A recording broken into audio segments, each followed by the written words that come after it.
Hello students, how are you all? I hope you all are fit and fine. I am Aarti Jain and I welcome you all to my YouTube channel. Now restart. Students, हमने class 10th का magnetic effects of current chapter शुरू किया हुआ है, जिसकी हमने previous 2 videos में magnetic field lines, properties of magnetic field due to current, carrying straight conductor, solenoid, circular loop, ये सभी चीज़ों की स्टडी अच्छे से हमने कर ली है। आई होप आप सब लोगों ने उसका अच्छे से रिवीजन किया होगा। जिन भी बच्चों ने मेरी वो वीडियोस नहीं देखी है, डिस्क्रिप्शन में आपको लिंक दे दिया जाएगा, प्लीज़ उन वीडियोस को ज़रूर देखिए। और अगर आपको मेरा पढ़ाना अच्छा लगता है तो मेरे चैनल को लाइक, शेयर, सब्सक्राइब ज़रूर कीजिए। स्टूडेंट्स, आज की वीडियो में हम लोग force on a current carrying conductor in a magnetic field पढ़ेंगे, डोमेस्टिक इलेक्ट्रिक सर्किट के बारे में पढ़ेंगे और इस चैप्टर को एंड करेंगे। ठीक है बच्चों, तो चलिए जल्दी से रीस्टार्ट करते हैं अपनी मैग्नेटिक इफेक्ट्स ऑफ करंट की जर्नी को। ठीक है, आज हम लोग पढ़ेंगे force on a current carrying conductor in a magnetic field. इतने बड़े टाइटल में आपको क्या आप बता सकते हैं कौन कौन सी ऐसी 3 चीजें हैं जिनके रिलेशनशिप के बारे में हम लोग पढ़ेंगे। इसके अंदर जो 3 चीजें मुझे दिखाई दे रही हैं वो है force, current and magnetic field. ये 3 चीजें हैं जिनके बीच में हमें आज रिलेशनशिप फाइंड आउट करनी है। उसके लिए हमारे एक साइंटिस्ट थे, सर एंड्री मैरी एम्पियर। जी हाँ, सर एंड्री मैरी एम्पियर, जिन्होंने करंट के बारे में भी इन्वेंशन करा था, है ना। एम्पियर उन्हीं के नाम पे ही उनकी करंट की यूनिट रखी गई है। तो उन्होंने ही एक इस तरीके का एक्सपेरिमेंट करा। क्या था ये एक्सपेरिमेंट, चलिए देखते हैं। इसके अंदर उन्होंने एक ये एल्यूमिनियम रॉड ली, ए भी आपको दिखाई दे रही है। ये एक एल्यूमिनियम की रॉड है क्योंकि वो एक गुड कंडक्टर ऑफ इलेक्ट्रिसिटी है। ठीक है, और उसको कनेक्ट करवा दिया बैटरी और प्लग के साथ। ठीक है, यहाँ पे रियोस्टेट लगा दिया है और ये एक इलेक्ट्रिक सर्किट जो है कंप्लीट कर दिया है। ठीक है, अब हम ये जानते हैं कि जब हम किसी भी कंडक्टर में इलेक्ट्रिक करंट पास करते हैं तो उसमें मैग्नेटिक फील्ड प्रोड्यूस होती है। इतना तो अभी तक हम समझ ही चुके हैं, लेकिन फिर भी उस मैग्नेटिक फील्ड को स्ट्रॉन्ग करने के लिए हमने एक हॉर्स शू मैग्नेट भी रख दिया है। यानी कि हम अपनी तरफ से करंट भी दे रहे हैं और मैग्नेटिक फील्ड भी दे रहे हैं। ठीक है बच्चों, अब ये हमने हॉर्स शू मैग्नेट ही क्यों रखा, क्योंकि ये जो है, जो आपकी एल्यूमिनियम रॉड है, ये इसके बीच में आकर क्या करेगी, इसके अंदर मैग्नेटिज्म जो है इसको स्ट्रॉन्ग कर देगा। ठीक है, बार मैग्नेट में तो हम बीच में नहीं ला सकते, बाहर ही बाहर रहेगी मैग्नेटिज्म। ठीक है, यहाँ पे ये लाई बिटवीन कर सकती है। ठीक है बच्चों, अब हमने इसके अंदर करंट देखो कौन सा दिया, नेगेटिव पॉजिटिव, नेगेटिव पॉजिटिव, यानी कि यहाँ से ये नेगेटिव चार्ज है, ये पॉजिटिव, तो करंट हमारा इस डायरेक्शन में फ्लो करेगा, फ्रॉम पॉजिटिव टू नेगेटिव। ये रहा, इस तरीके से हमारा क्या कर रहा है, ये करंट फ्लो कर रहा है। करंट की डायरेक्शन समझ में आ गई। अब बात आती है कि मैग्नेटिक फील्ड की डायरेक्शन। इसके अंदर हमने नॉर्थ पोल नीचे रखा और साउथ पोल ऊपर रखा। क्यों ऐसे रखा, ताकि हमारा जो ये करंट ऐसे जा रहा है ना, ये दिख रहा है ना करंट एरो, तो हमारा मैग्नेटिज्म भी उसी के पीछे पीछे जाए। कल मैंने आपको वीडियो में बताया था ना, दोनों की डायरेक्शन एक ही रहती है। तो north to south current magnetic field जाता है, तो वो कब जाएगा नॉर्थ टू साउथ, जब ये इसके पीछे पीछे ऐसे जाएगा, है ना। इसीलिए हमने नॉर्थ नीचे और साउथ पोल ऊपर रखा है।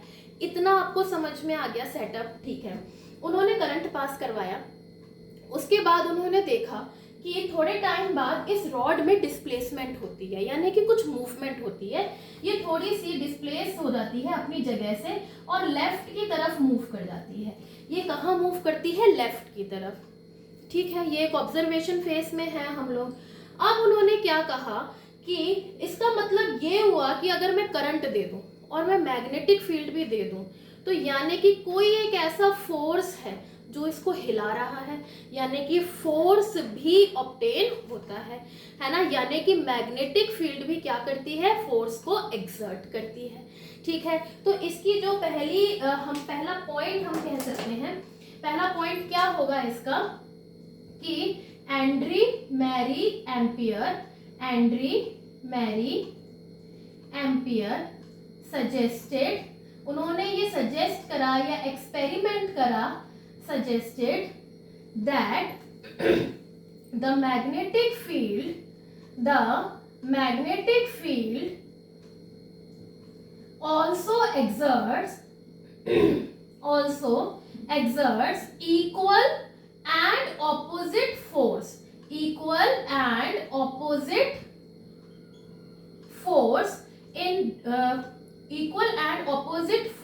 in a current carrying conductor, अगर हम एक करंट, इस पॉइंट का क्या मतलब हुआ कि अगर हम एक करंट कैरिंग कंडक्टर ले लें, ठीक है, तो हमारी मैग्नेटिक फील्ड भी क्या कर सकती है, force, equal and opposite force को एक्सर्ट कर सकती है। ठीक है बच्चों, दूसरी बात ये आती है कि इसकी जो डायरेक्शन है, फोर्स की डायरेक्शन किस पे डिपेंड करती है, direction of electric current as well as direction of magnetic field, दोनों पे ही डिपेंड करेगी। सिंपल सी बात है ना। तो हम लोग लिख सकते हैं direction of force depends on direction of magnetic field as well as on direction of electric current. क्या ये बात समझ में आ गई दोनों पॉइंट्स की?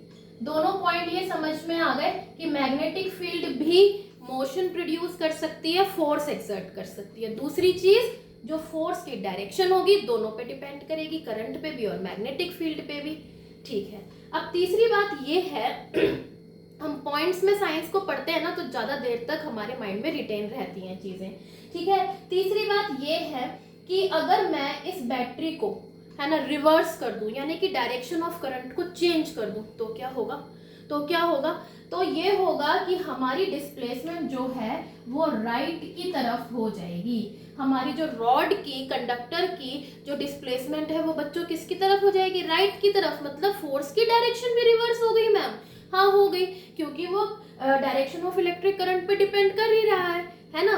और अगर हम इस हॉर्सशू मैग्नेट को रिवर्स कर दें, मतलब नॉर्थ ऊपर साउथ नीचे कर दे, तो भी डायरेक्शन ऑफ फोर्स रिवर्स हो जाएगी, क्योंकि फोर्स जो है ना दोनों पे ही डिपेंड कर रहा है बेचारा, है ना, दोनों पे डिपेंड कर रहा है। तो कुछ भी आप चेंज करोगे वो भी, उसकी भी डायरेक्शन उसी के अकॉर्डिंग रिवर्स हो जाएगी। तो यही है हमारा थर्ड पॉइंट क्या है कि direction of force is reversed on reversing the direction of electric current और मैग्नेटिक फील्ड।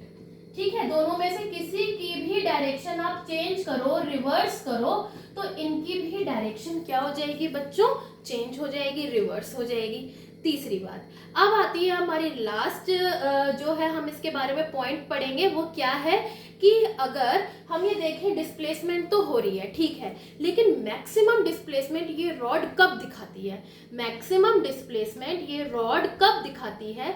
ये रॉड मैक्सिमम डिस्प्लेसमेंट दिखाती है जब आपकी इलेक्ट्रिक करंट और मैग्नेटिक फील्ड आपस में क्या होते हैं? परपेंडिकुलर होते हैं, यानी कि राइट एंगल्स पे होते हैं। दोबारा सुनिए कि हमारी जो ये फोर्स है, जो ये मूवमेंट हो रही है, जो ये रॉड है, ये अपनी डिस्प्लेसमेंट इसकी मैक्सिमम कब होगी? जब इलेक्ट्रिक करंट और मैग्नेटिक फील्ड दोनों की डायरेक्शन आपस में राइट एंगल्स पे होंगी। समझ में आ गई इतनी चीज? तो फोर्थ पॉइंट हमारा क्या हुआ कि displacement of rod will be maximum, displacement of rod will be maximum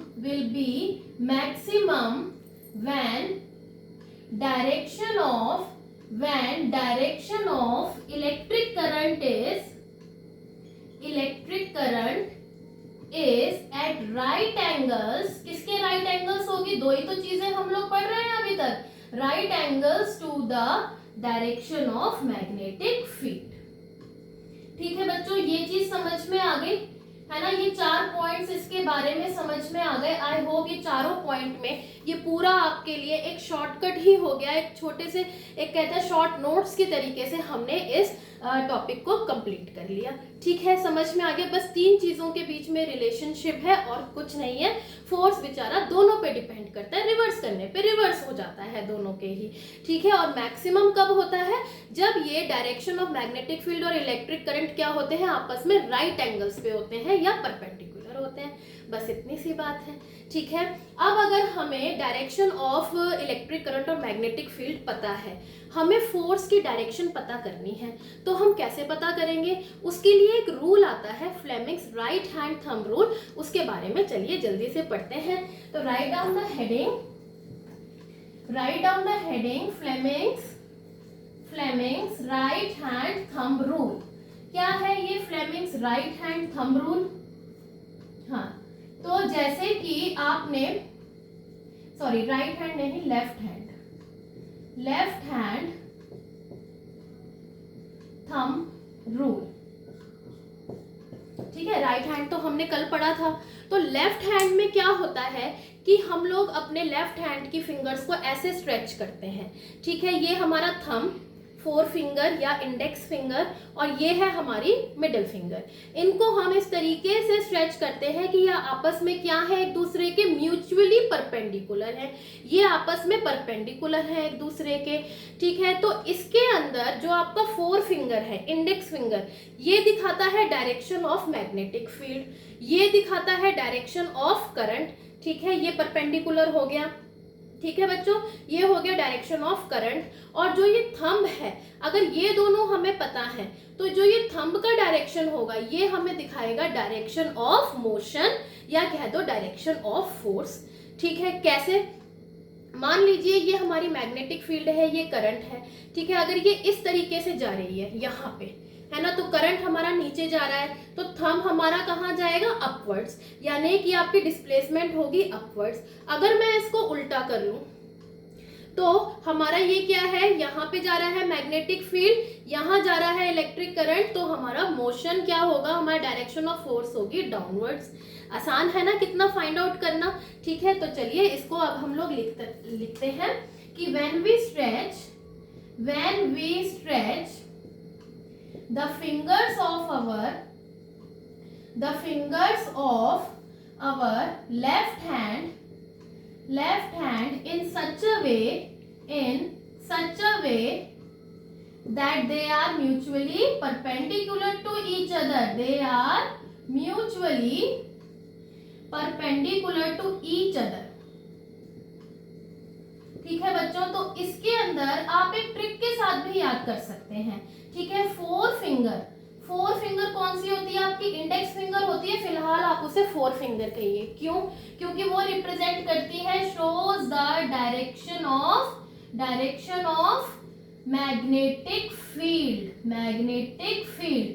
तो आप ये कह सकते हैं F से 4 और F से फील्ड, ऐसे याद रख सकते हैं। फिर आप मिडिल फिंगर को बोलिए सेंट्रल फिंगर। क्यों बोलिए? क्योंकि इससे हमें पता चलता है डायरेक्शन ऑफ इलेक्ट्रिक करंट। तो C for current and C for central, यहां से आपको पता लग सकता है। इसी तरीके से अगर हम थंब कहें, तो thumb shows the direction of motion कह लो या फिर फोर्स कह लो। ठीक है, यहाँ पे फोर्स के F और फील्ड के F से कंफ्यूज नहीं होना। यहाँ पे हम मोशन लेते हैं, थंब में भी M आता है और मोशन में भी M आता है।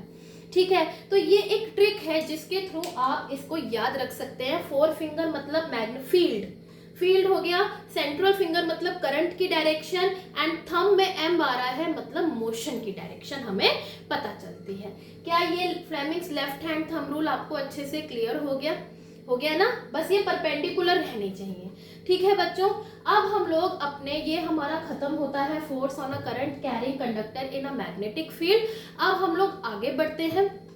हमारा स्टार्ट होता है अगला टॉपिक, डोमेस्टिक इलेक्ट्रिक सर्किट, जो कि इस चैप्टर का लास्ट टॉपिक है। ठीक है बच्चों, तो जल्दी से हेडिंग डालिए, डोमेस्टिक इलेक्ट्रिक सर्किट्स। डोमेस्टिक का मतलब क्या होता है बच्चों, बताओ? डोमेस्टिक का मतलब क्या होता है, यानी कि जो हमारे घर में होते हैं, ठीक है, घर में जो हमारा इलेक्ट्रिक सर्किट होता है उसे हम डोमेस्टिक इलेक्ट्रिक सर्किट कहते हैं, ठीक है। तो इसमें हमारे घर में lights, fans, AC, coolers, geyser सब चलता है। कहाँ से आती है इसमें, है ना, इसमें इलेक्ट्रिसिटी कहाँ से आती है? तो सबसे हम शुरुआत से करते हैं शुरू, ठीक है। सबसे पहले तो ये बिजली के खंभों से, यानी कि पोल्स से, ठीक है, पोल से, या फिर अंडरग्राउंड केबल्स। अंडरग्राउंड, आजकल अंडरग्राउंड केबल से भी बिजली पहुंचाई जा रही है ना, उससे मेन सप्लाई लाइन में आती है। मेन सप्लाई लाइन जो होगी वहां आती है, फिर उसके थ्रू आपके घर में घुसती है, जहां पे फ्यूज लगा होता है। फ्यूज से ये इलेक्ट्रिक मीटर में जाती है बिजली, जहां से आपकी रीडिंग ली जाती है और बिजली का बिल आता है ना, इलेक्ट्रिक मीटर। फिर वहां से ये जाता है डिस्ट्रीब्यूशन बॉक्स में। डिस्ट्रीब्यूशन बॉक्स ये क्या होता है मैम? डिस्ट्रीब्यूशन बॉक्स एक बॉक्स होता है जिसमें दो सेपरेट सर्किट्स में हम उसको डिवाइड करते हैं अपने पूरे घर के सर्किट को। कौन कौन से होते हैं वो? एक 15 एम्पियर का सर्किट होता है और एक 5 एम्पियर का। मतलब 15 एम्पियर का मतलब जो ज्यादा लोड ले सकता है, जैसे कि जिससे हम गीजर्स चला सकते हैं, ठीक है, हम एसी चला सकते हैं, हम कूलर्स चला सकते हैं। और 5 एम्पियर्स छोटी चीजों के लिए, जैसे बल्ब्स, ट्यूबलाइट्स या फिर फैन, ये सब चीजें हम लोग चला सकते हैं, ठीक है। तो क्योंकि एक साथ डालने से ओवरलोडिंग हो जाती है, इसलिए दो सेपरेट सर्किट हमारे घर में होते हैं। क्या ये आपको डोमेस्टिक इलेक्ट्रिक सर्किट का फ्लो चार्ट समझ में आ गया? मेन पोल्स या फिर अंडरग्राउंड केबल से मेन सप्लाई लाइन, ठीक है, फिर फ्यूज, फिर इलेक्ट्रिक मीटर, फिर डिस्ट्रीब्यूशन बॉक्स जिसमें आपके 2 सेपरेट सर्किट्स होते हैं। ये चीज समझ में आ गई। अब हम आगे बढ़ते हैं। इसके अंदर हम लोग ये कह सकते हैं कि 15 इसके अंदर हमारे पास 3 वायर्स होती हैं इलेक्ट्रिक सर्किट्स में। कौन कौन सी होती है हमारे पास? 3 वायर्स होती हैं, ठीक है। कौन कौन सी? सबसे पहली होती है हमारी लाइव वायर, दूसरी होती है न्यूट्रल वायर, तीसरी होती है हमारी अर्थ वायर, ठीक है। ये 3 वायर्स होती हैं। लाइव वायर जो होती है इसमें होता है red insulation cover, neutral wire में होता है ब्लैक इंसुलेशन कवर और अर्थ वायर में होता है ग्रीन। यानी कि आप इनके इंसुलेशन कवर, जो प्लास्टिक्स लगी हुई होती है, इंसुलेशन कवर को देख के ही पहचान सकते हैं कि ये लाइव वायर है, ये न्यूट्रल है या ये अर्थ है ना। लाइव वायर में अब हमारी जो अर्थ वायर होती है, इसका क्या हमारा मेन यूज होता है? सबसे पहले तो ये देखिए कि लाइव वायर और न्यूट्रल वायर में कितना पोटेंशियल डिफरेंस होता है बच्चों। पोटेंशियल डिफरेंस कितना होता है इनका? 220 वोल्ट्स। इससे ज्यादा अगर वोल्टेज आएगी तो खतरा है। समझ में आ गई बात? अब हमारा आता है अर्थ वायर क्या करता है। Earth wire is connected to a metal plate. इसके बारे में भी कुछ पॉइंट्स है। पहला पॉइंट है is connected to a metal plate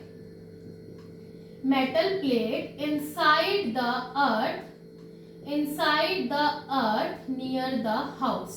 मतलब हमारे घर के पास कहीं पे जाकर इसे हम क्या कर देते हैं, डिग अप करके वहां पे हम अर्थ वायर जो है गाड़ देते हैं, ठीक है। तो उसे हम कहते हैं अर्थिंग हो गई, ठीक है, मेटल प्लेट से कनेक्ट करके। समझ में आ गई बात इतनी अर्थ वायर की। दूसरी चीज क्या है इसके बारे में, अर्थ वायर के बारे में, कि it protect us from electric shock. हमें इलेक्ट्रिक शॉक से ये बचाता है। It protect us from electric shock. कब होता है electric shock? Due to leakage of current in any metallic body appliance। इसका क्या मतलब हुआ मैम? इसका मतलब ये हुआ कोई भी मेटेलिक बॉडी अप्लायंस है जिसकी बॉडी मेटल की बनी हुई है, जैसे कि आपकी आयरन होती है, प्रेस होती है, टोस्टर होते हैं, इनकी बॉडी किससे बनी हुई है? मेटल से बनी हुई है। कभी कभी इनके अंदर कोई फॉल्ट हो या किसी भी वजह से हमें इलेक्ट्रिक शॉक लग सकता है, ठीक है, अगर हम उससे टच हो जाएं तो, लेकिन वो नहीं लगता। क्यों? क्योंकि हमारा जो स्विच है उसके अंदर हमने अर्थिंग करवा रखी है, अर्थ वायर डलवा रखी है। तो जो करंट जो ज़्यादा जो हमारे को लगना था, ह्यूमन बॉडी से टच होकर ह्यूमन बॉडी को लगना था, वो क्या करा, उस वायर से होकर वो सीधा अर्थ में चला गया और हम लोगों को इलेक्ट्रिक शॉक नहीं लगा। ये काम होता है अर्थ वायर का। तो अब आपको समझ में आया कि अर्थिंग कितनी जरूरी है ना, वरना तो झटका लग जाएगा।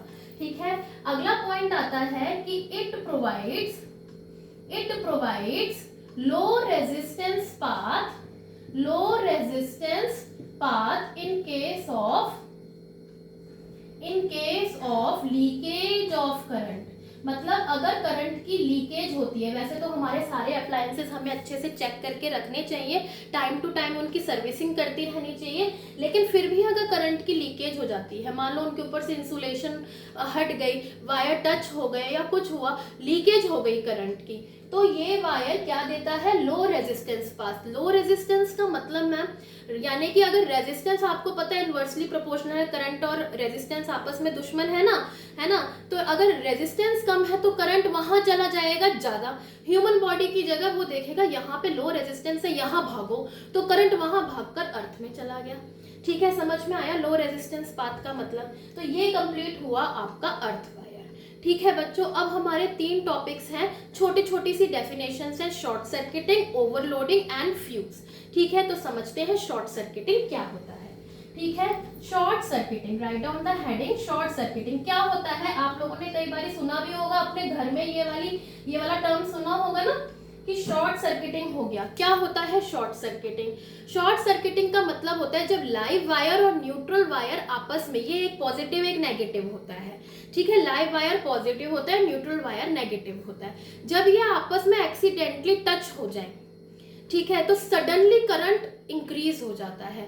और अगर सर्किट में सडनली करंट इंक्रीज हो जाए तो एकदम से क्या होता है, घर की सारी बिजली चली जाती है ना, तो उसे हम कहते हैं शॉर्ट सर्किटिंग। अगर बिजली नहीं जाएगी तो घर में आग भी लग सकती है। समझ में आ गई बच्चों बात? तो हम लोग लिखेंगे short circuiting, write down the heading short circuiting. Short circuiting क्या होता है? शॉर्ट सर्किटिंग होता है कि it occurs when live wire touched the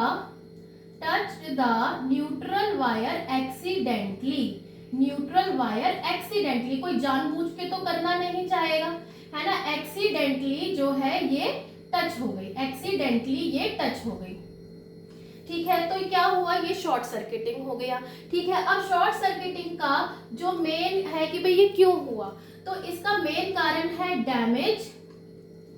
damage in insulation of wires. Damage in insulation of wires, या तो वायर्स की इंसुलेशन हट गई है, या फिर दूसरा पॉइंट आपका हो सकता है कि fault in any electric appliance, अंदरूनी कोई फॉल्ट है, fault in any electrical appliance.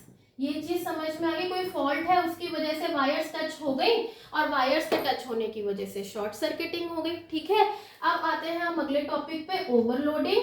Overloading क्या होता है?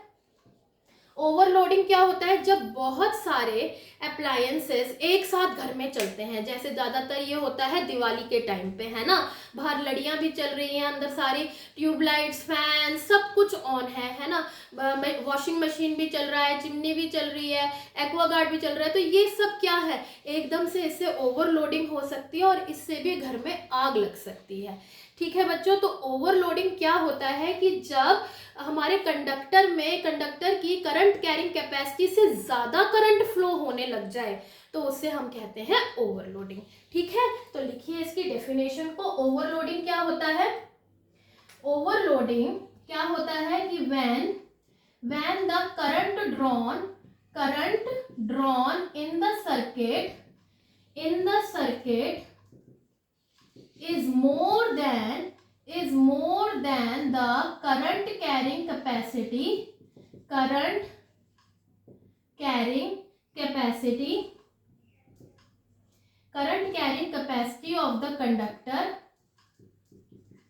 then it results in overloading. It results in overloading. और ये क्यों होता है, ये क्यों होता है बताइए, किस वजह से हो सकता है? या तो एकदम से ही मतलब वोल्टेज सप्लाई बहुत ज्यादा आ जाए, यानी कि hike of voltage supply, hike of voltage supply, ठीक है, या फिर यूज ऑफ मैनी अप्लायंसेस, बहुत सारे अप्लायंसेस हम यूज कर रहे हैं at same time in a single socket, तब हमारी ओवरलोडिंग हो सकती है और इन्हीं दोनों से ही हमारे घर में आग भी लग सकती है। तो अब इससे बचा कैसे जाए? इससे बचने के लिए हम लोग अपने घर में लगाते हैं इलेक्ट्रिक फ्यूज। तो चलिए जल्दी से आज का आखिरी टॉपिक इलेक्ट्रिक फ्यूज भी कवर कर लेते हैं बच्चों, ठीक है। इलेक्ट्रिक फ्यूज क्या होता है? इलेक्ट्रिक फ्यूज एक पीस ऑफ वायर होती है फ्यूज, ठीक है। It is a piece of wire, it is a piece of wire having low melting point, मैं melting point को एम्पियर लिख रही हूँ, and high resistance, उसका रेजिस्टेंस बहुत ज्यादा होता है और मेल्टिंग पॉइंट बहुत कम होता है। यानी कि जब हमारे घर में शॉर्ट सर्किट हो रहा है तो करंट एकदम से ज्यादा आता है ना, तो उस करंट की वजह से उसमें क्या आता है, हीटिंग इफेक्ट आती है, क्योंकि हमने ये फॉर्मूला पढ़ा हुआ है H=I²RT, heat is directly proportional to the current. Current जितना ज्यादा हीट इफेक्ट उतना ही ज्यादा हीटिंग की वजह से और लो मेल्टिंग पॉइंट की वजह से ये टूट जाता है और घर का इलेक्ट्रिक सर्किट हमारा क्या होता है, ब्रेक हो जाता है, जिसकी वजह से सारी लाइटें बंद हो जाती हैं, सारे अप्लायंसेस काम करने बंद कर देते हैं और घर में आग नहीं लगती एटलीस्ट, ठीक है। तो ये चीज समझ में आ गई, ठीक है। तो हम लोग ये लिख सकते हैं कि it protects us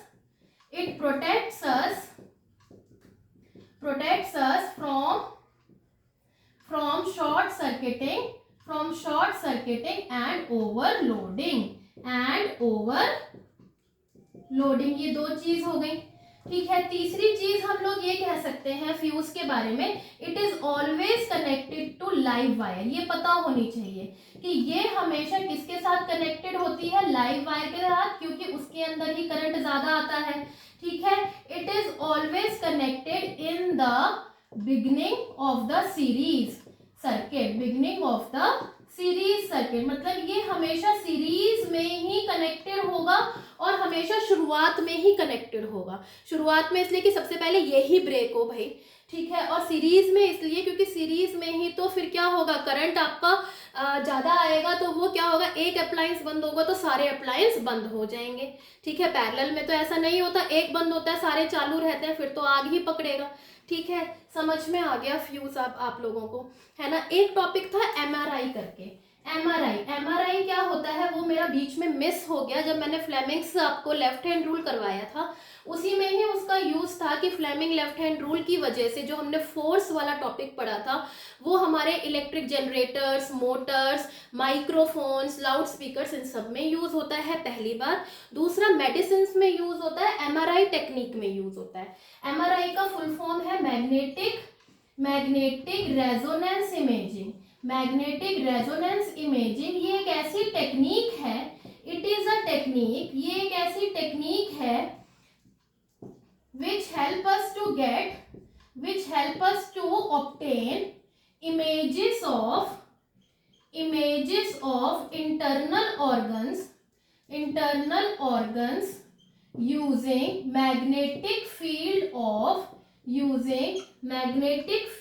of organs, ठीक है। क्या होता है कि हमारे नर्व्स में भी थोड़ा थोड़ा इलेक्ट्रिक करंट होता है, वीक होता है, ठीक है। अगर हम कोई कांटेदार चीज या हॉट चीजों को पकड़ते हैं तो हमने झटके से हाथ हटाते हैं तो वो उसे कहते हैं हम इम्पल्स, है ना, उसकी वजह से वीक सी मैग्नेटिक फील्ड आती है ना, तो जिसकी वजह से हम अपने बॉडी के अंदर के ऑर्गन्स की इमेजेस प्रोड्यूस करवा सकते हैं मैग्नेटिक फील्ड की वजह से, ठीक है। फोर्स जो आ रहा है उसकी वजह से हमारे पास इमेजेस आ जाएंगी, है ना। तो हमने उसको इस टेक्निक्स के माध्यम से हमने इमेजेस ऑब्टेन करी, जिसकी वजह से डायग्नोसिस में, एनालिसिस में कि अंदर क्या बीमारी है, मेडिसिन में, उसमें बड़ी ही हेल्प मिली। हमारे जो सबसे ज़्यादा मैग्नेटिक फील्ड ऑब्टेन करने वाले जो ऑर्गन होते हैं वो होते हैं हमारे हार्ट एंड ब्रेन, ठीक है, जिसकी वजह से हम लोग उनकी एक इमेज निकाल सकते हैं कि अगर हार्ट में कोई प्रॉब्लम है, ब्रेन में कोई प्रॉब्लम है, तो एमआरआई टेक्निक से ये हमारे लिए बहुत यूजफुल रही ये प्रॉब्लम को डायग्नोस और एनालाइज करने में, ठीक है बच्चों। This completes your chapter magnetic effects of current. I hope आपको इजी लगना शुरू हो गई होंगी चीज़ें इसकी, है ना। बहुत सी चीज़ें ऐसी होती हैं जो कंफ्यूज करती हैं। आई होप आपको सब कुछ समझ में आ गया होगा। फिर भी कोई क्वेरी है, do comment in my comment section, ठीक है। मैं उसको पूरी तरीके से सॉल्व करने की पूरी कोशिश करूंगी। मिलते हैं आपसे अगले वीडियो सेशन में एक नए टॉपिक के साथ। तब तक के लिए खुश रहिए, स्वस्थ रहिए, मस्त रहिए और पढ़ते रहिए। Bye bye students.